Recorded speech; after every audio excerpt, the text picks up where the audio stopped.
Hello, my name is Ryan Clement. Welcome to my YouTube channel.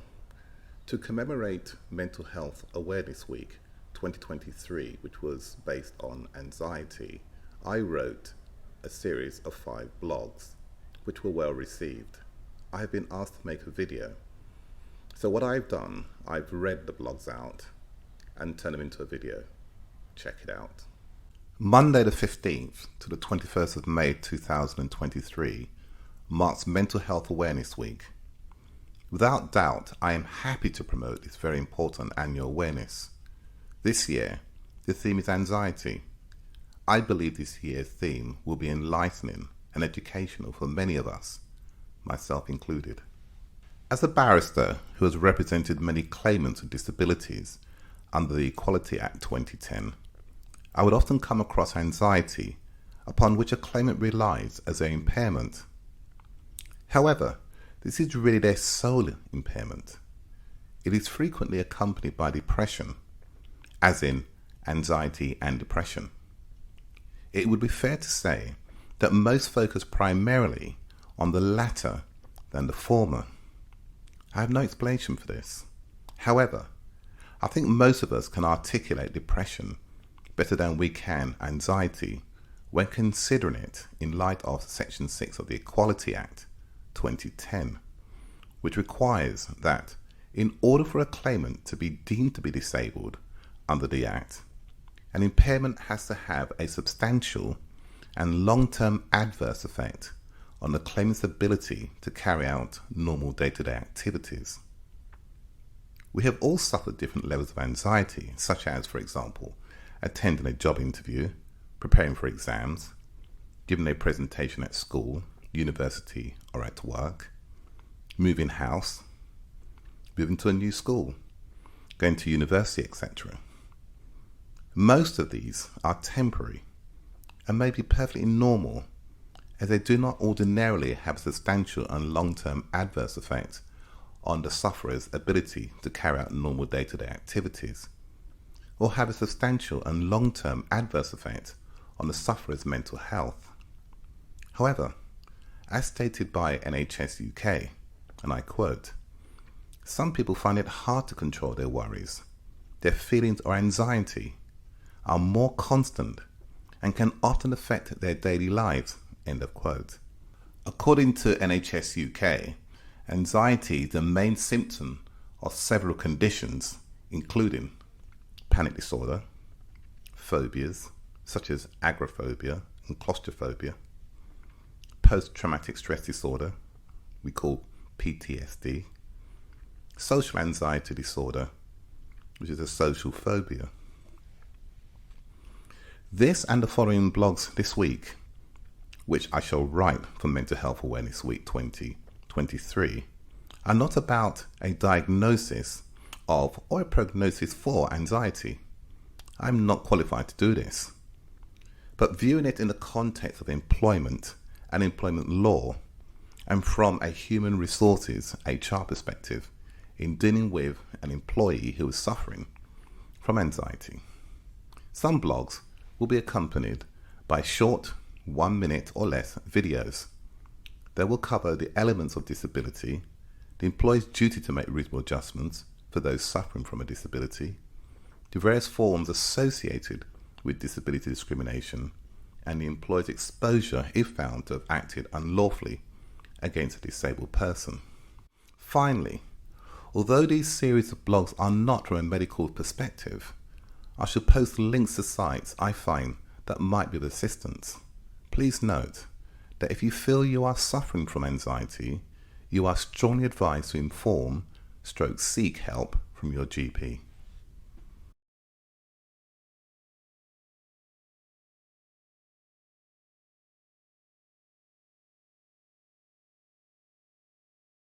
Today is the first day of Mental Health Awareness Week in the UK. As I shall be writing primarily within the context of employment, HR, and employment law, I shall start at the beginning. An applicant sees an advert for a job and applies. 2 prospective employers' advertisements express their keenness to employ applicants with disabilities because they are, and I quote, equal opportunities employers In order to demonstrate this, they provide images of what some, not all, would recognize as an image of a female, a person in a wheelchair, and a male. I suspect it is to show that the image of the person in the wheelchair is the only disabled person and is viewed equally as employable as the others who do not appear to have a physical impairment that we can see or determine. I tested the above image out of my son and asked him, who, if any, would you say was disabled? He replied, it could be all three, and gave his answer. I was impressed. But what my 14-year-old son spotted that I missed was the male, in inverted commas, in the wheelchair. I asked him, how do you know it is a male? He said, if the person on the right is supposed to be a male, the person in the wheelchair also looks like a male. His perspective is not a million miles from what we litigators see and hear at trial.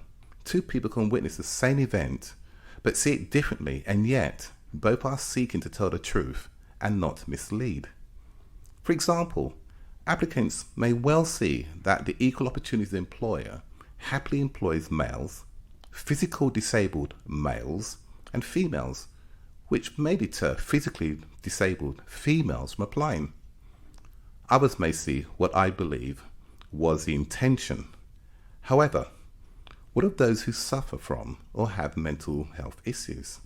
It is harder to find images that convey the same message for those who have or who are suffering from a mental impairment without a stereotypical image of the person looking anxious. So an applicant attends the interviews looking their normal, confident, happy-go-lucky self. So obviously they cannot possibly suffer from anxiety. They don't look the type. This takes me neatly to MJ. I have known MJ and MJ's family for what seems like forever. Our families are practically one. I guarantee you, you will not find a funnier, more confident, happy-go-lucky person.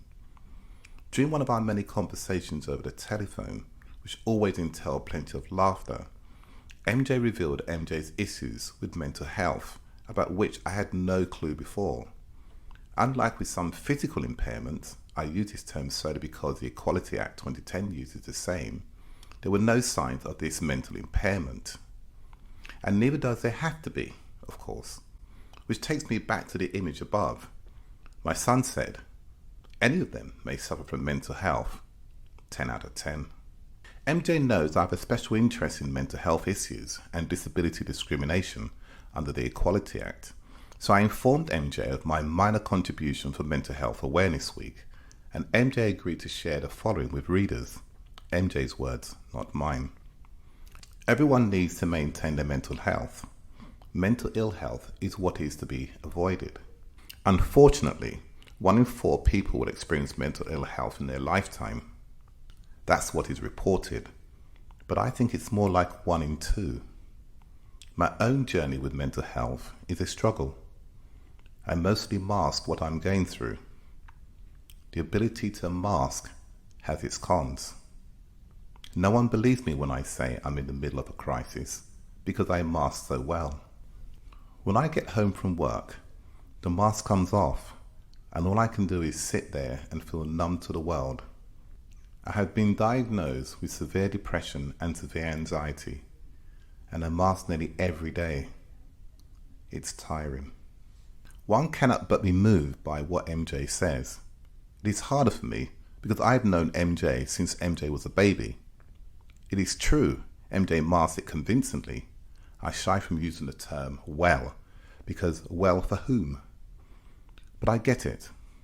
I get why MJ said it, and felt the need to use it. Due to the efforts of celebrities, the stigmatic veil of mental health is being lifted, not before its time, I might add. However, clearly more needs to be done. Thankfully, our candidate friend is offered and accepts a job. During the interview process, our candidate was not asked about any disabilities they may possess because the prospective employers are, and I quote, equal opportunities employers. So the answer to that, they believe, would be irrelevant to the decision to employ our friend. In any case, our candidate did not display any signs of a disability, so why ask? However, Our confident, happy-go-lucky friend has something to reveal. Tomorrow's blog is titled Knowledge.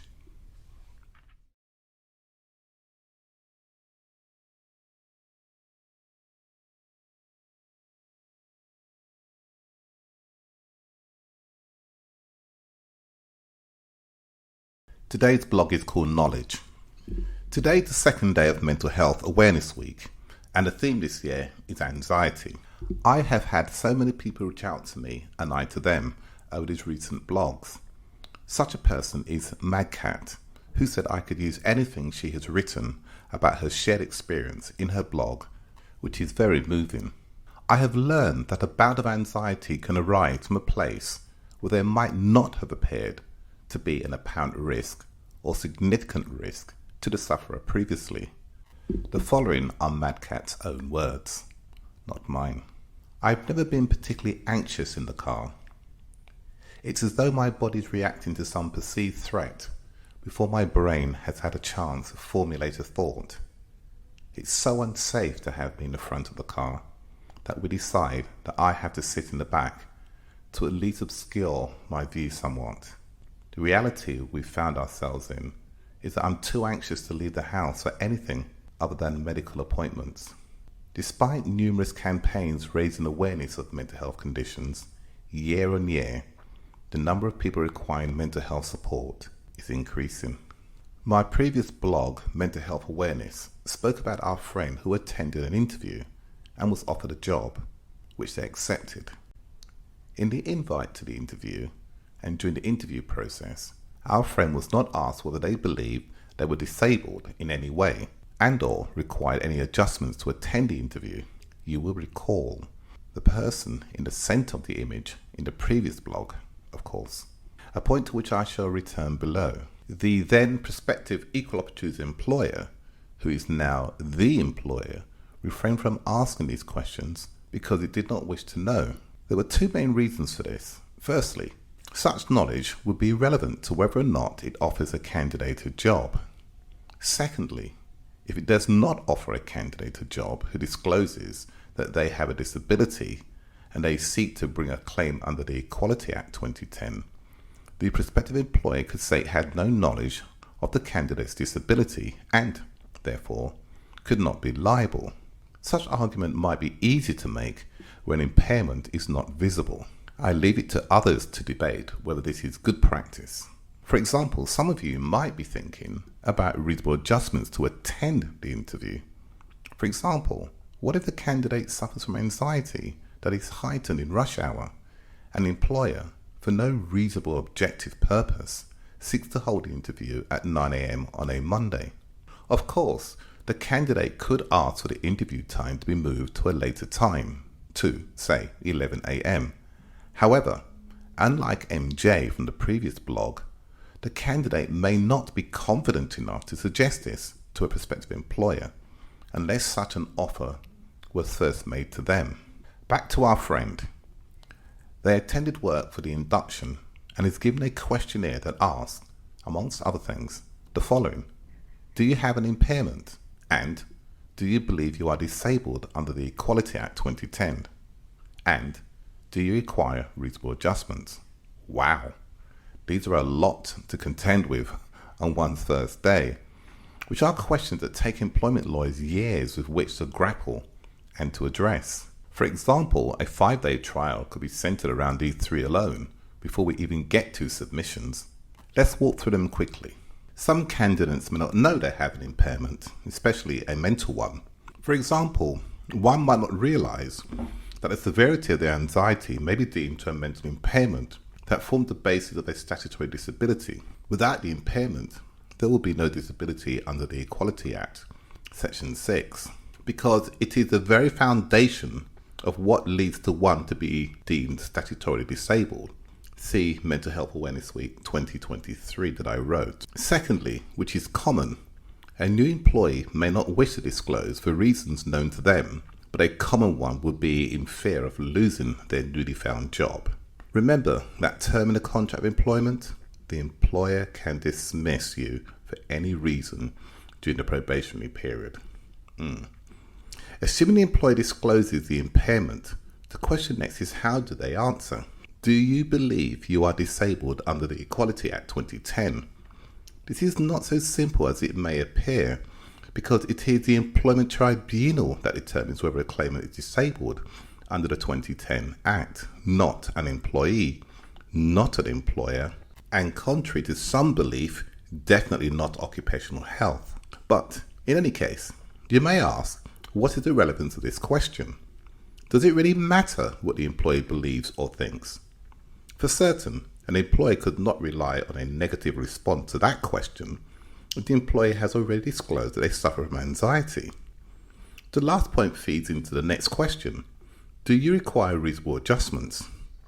For some employers, this question only becomes relevant if the employee believes or thinks they are disabled under the 2010 Act. However, this is a problem.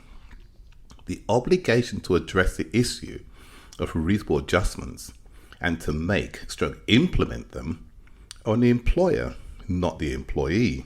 So if the newly appointed employee discloses that they suffer from anxiety but do not believe, wrongly, they are disabled under the Equality Act 2010, the employer would ignore this important disclosure at their peril. In any case, what happens if an employee do not reveal their impairment at the induction because they do not know that they had it, or they opted not to disclose it, or they did not have an impairment at that material time? It is important to note that employers have procedures in place that enables an employee to disclose at any time during their employment to an appropriate person their impairment and or disability. In other words, because they did not fill out a form during induction, that they did not have an impairment at the time does not mean they will not have one subsequently. On this point, I asked a CIPD human resources professional from a multinational company what she would do if an employee disclosed to her that they were suffering from anxiety. Amongst other things, confidentiality is paramount. It is important, she said, to take and make time for them. Also, she said, to bear in mind that it often takes a lot of courage for someone to disclose that they are suffering from anxiety. Priority is to listen and don't suggest that they should change jobs and relationships. Her advice can be heard now. I was recently asked as a HR professional what I would do if I was approached by somebody who said they were suffering from anxiety. The first thing is to take and or make time for them. It often takes somebody a lot of courage to admit they're suffering, and the last thing they need is to feel brushed aside because you're too busy. If you can't speak to them at that moment, give them a time and reassure them that you understand how important it is. When you do meet, ensure it's somewhere quiet and where you're unlikely to be disturbed. The priority is to listen. There's a lot to be said about a problem shared is a problem halved. The really important thing is not to tell them everything will be okay or tell them that everybody feels this way sometimes. Because firstly, that's not important to them. But secondly, it may be more than anxiety and could be something they've had for a long time and may have developed into a disorder. Equally, don't offer advice about changing jobs or relationships. This is about being there for them and listening. Doing this will help empower them to make their own choices. Do offer practical solutions. For example, if the root cause of the anxiety is a financial issue, can your company offer short-term loans? Does your company have an employee assistance program where counselling is offered? Sometimes there are no identifiable root causes and they themselves don't know what the cause is, so it's important that they know somebody will listen. The main takeaway really is to be there for them, support in any way you can or direct them to additional support such as a GP or online support. Now that the employer has knowledge of the impairment, it should consider whether our friend requires any reasonable adjustments to be made. In my opinion, it is not good practice for an employer to second guess whether an employment tribunal would deem an employee disabled in order solely to determine whether the obligation to make reasonable adjustments under the 2010 Act kicks in. An employer should do it anyway. Also, an issue often overlooked is potential discrimination arising from disability. This is where an employee suffers a detriment not because they are disabled, but because of something arising from their disability.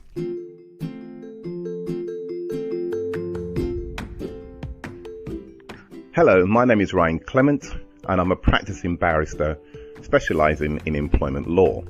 And today we're going to talk about discrimination arising from disability, which is found at section 15 of the Equality Act 2010.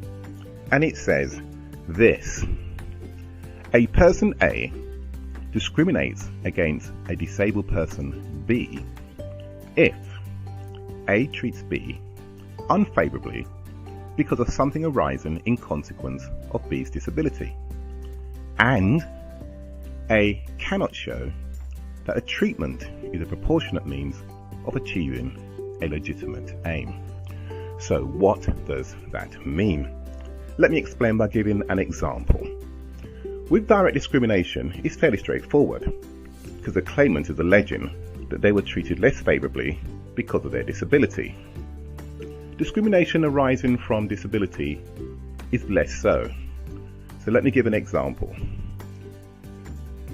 The company We Care Less About Our Workers Limited has a policy that if an employee is off sick for 5 days within the period of 12 months, they are automatically dismissed. Jack the lad had had 5 consecutive Mondays off sick and he was automatically dismissed. His defence was, quote unquote, I have been having some really good weekends. You should try it too. Josephine Bloggs, aka Jo, suffers from a disability. She was also dismissed when she had 5 days off sick. She appealed against that decision, and she said but for her disability she would not have been off sick. The company accepted her version of the events, but said, quote unquote, the policy is the policy and it would be unfair to treat you differently to anybody else. It's plain to see that Jo was not treated less favourably because of her disability, but that she was treated unfavourably because of something arising from her disability, being the sick leave.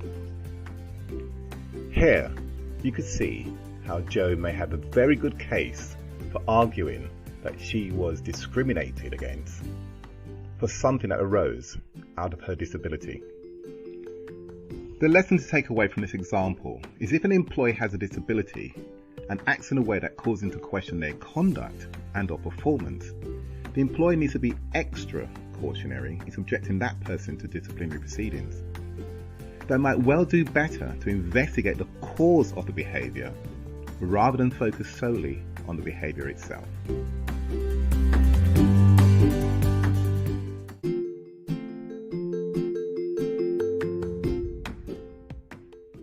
Our friend suffers from anxiety when they travel to work during the rush hour.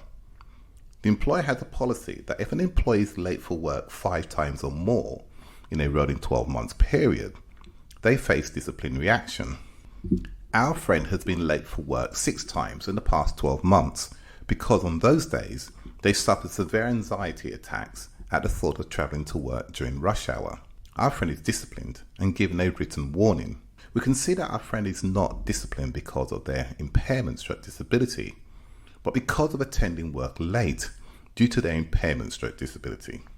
Our equal opportunities employer says it treated our friend the same as any other employee. No. Once the employer had knowledge of the impairment/disability, or ought reasonably to have known, reasonable judgment should have been explored and put in place. Tomorrow's blog is titled Discrimination.